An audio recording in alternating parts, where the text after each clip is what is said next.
Mas lalo pang umugong ang usap-usapan tungkol sa nalalapit na pag-ere ng Sigabo.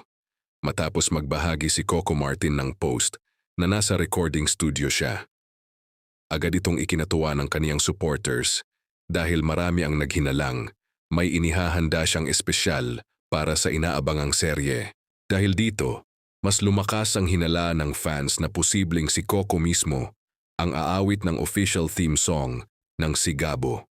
Kilala ang aktor sa pagiging hands-on sa kaniyang mga proyekto, kaya naman marami ang naniniwalang nais niyang personal na maihatid ang emosyon at mensahe ng serye sa pamamagitan ng kanta. Umani rin ng iba't ibang reaksyon online ang naturang post kung saan maraming netizens ang nagpahayag ng excitement at pananabik.